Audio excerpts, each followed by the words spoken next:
I'm going to start this review with a confession. Until this Resurrected edition, I had never played Diablo 2. Shocking, I know. The thing is, I thought I had. I thought I picked up the game on its initial PC release, something that I even mentioned in my Switch review of Diablo 3 back in 2018, but very quickly into my Xbox playthrough of Vicarious Vision's snazzy new remake, I truly had one of those Gandalf I have no memory of this place. moments. Something that very quickly scuppered me, but we'll come to that later. Let's start with a recap. For those not in the know, Blizzard's Diablo games are arguably the granddaddy of the modern ARPG. All isometric viewpoints, grimdark dungeons and tons of loot. You choose your character from a selection of archetypes. In Diablo 2 this ranges from the tanky barbarian and paladin to the all-rounder Amazon and weirdo magic users, the necromancer and the sorceress. The original PC release's expansion pack, Lord of Destruction, also added the assassin and the druid classes. As this is spun into the game here, those classes are all present and correct. With your newly minted character, you spawn into an encampment near the recently destroyed village of Tristram, see the first game in the series, where you'll chat to some NPCs, grab a quest and set off into the wide world to slay monsters and restore peace to the land across a 5-act story. Vicarious Visions, fresh off their success with Tony Hawk's Pro Skater 1 and 2 last year, have done a fantastic job in semi-modernising this PC classic.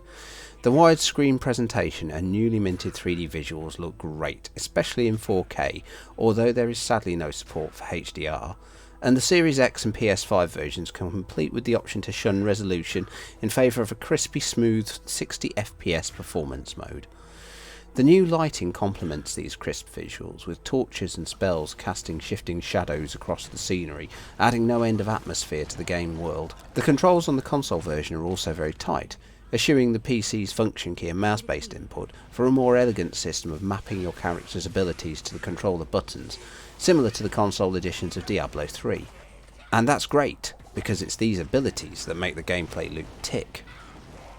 As you batter your way through hordes of undead beasties and demons, your character will level up, allowing you to tweak their key stats and purchase new abilities to use. These could be anything from fireballs, shields, or the ability to heal on the fly, a swift shield bash to stun enemies, or even the ability to summon your own skeletons to do your dark bidding. Hello necromancer, you cheeky lad. Having these skills quickly available at the press of a button, in addition to the more fluid control stick driven movement, makes the console controls of Diablo 2 far more accessible and easy to get to grips with, which is critical really, as this game is remorselessly old school. Diablo 2 is fairly uncompromising in its difficulty and its stubbornness to hold players' hands. Now, don't get me wrong, I am all for this. I grew up playing games like Nightlore on the ZX Spectrum and classed Dark Souls as one of my all-time favourite games, so figuring out how to keep getting quests and explore the world in Diablo 2 was fine with me. You won't find any waypoint markers here in the game's randomly generated maps. Instead, you're thrust out into the world on your quests and made to explore. Sure, there's a dirt road through many of the overworld areas which will guide you to key points of interest, and a handy mini-map which you can position either in the top corners or handily as a full-screen overlay. But the randomisation means that even if you don't plan on straying too far from its beaten track, you're likely to wind up in the middle of a mob of enemies who'd like nothing better than to ram your own sword where the sun doesn't shine. Die, and it's a mad run back to your corpse empty-handed to get all your loot back. You'd best hope you found some fast travel points on your journey. Add to this a limited inventory screen where you have to shuffle your items around in a grid to make sure you can hold shiny new weapons, armour and gems, and combat that requires the quick glugging of copious mana and health potions to survive the kicking you get, and you have a game that does not hold back. One of the cooler visual features though is the ability to, at the tap of a button, strip all of the modern shine off Diablo 2 Resurrected and turn it back into that old 2D PC release from over 20 years ago. Incredibly, there's even settings to tweak the resolution and other visual effects of this version of the game, lending it the feel of an emulator with the new visuals being a shader running over the top. I guess that's essentially what Resurrected is, with a few welcome quality of life changes such as auto pickup for gold, shared stashes so that you can give unwanted gear to your other characters, and remade cutscenes. One of the more interesting additions is that of cross-play, allowing you to bring progress with your characters across platforms, including, for PC owners, the ability to bring their old characters to the original Diablo 2. It's this last point that brings home how much this remaster pays a great deal of service to existing fans. You'd better not come in cold because, oh boy, are you going to be in for a rough time. But there was one aspect that threw me for a loop and brings us back to what I stated in the opening. The game doesn't do enough to explain to you how playing online differs from playing offline. When creating a character in Diablo 2, as with Diablo 3, you get an option to choose whether to play online or offline.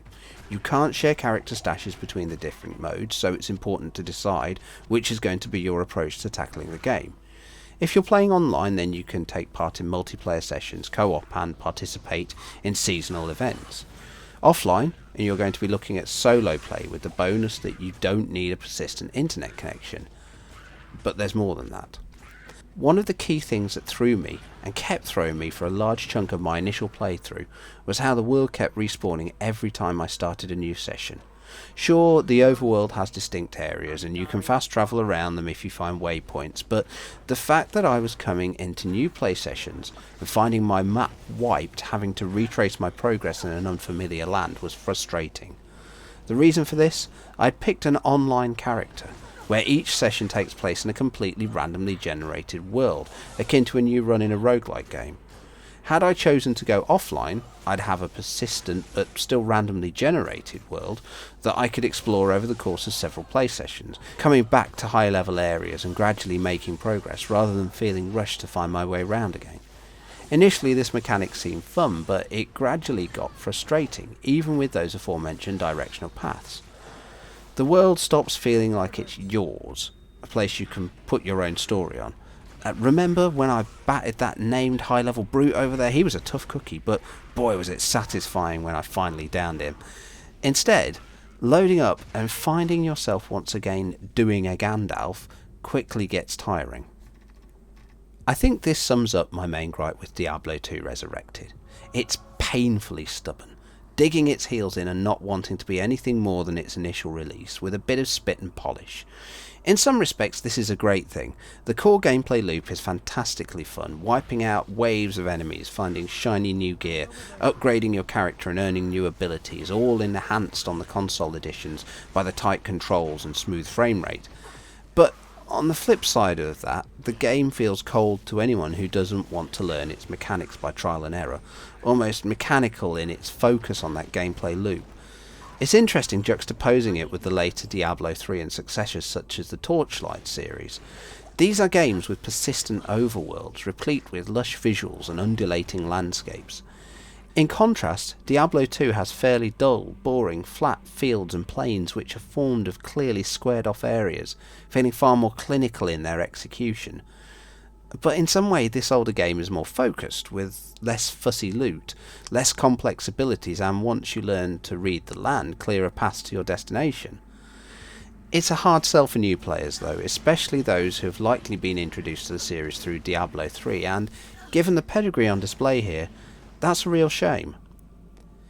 A superb update of an ARPG classic that is unfortunately starting to show its age next to the new kids on the block.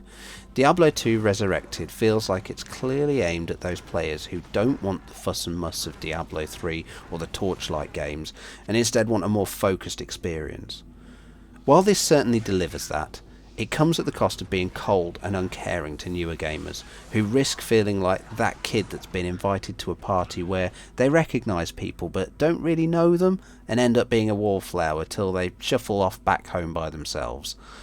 If you want a challenge, or a fan of the game from its original release, then jump in with both feet. Everyone else may feel more at home elsewhere.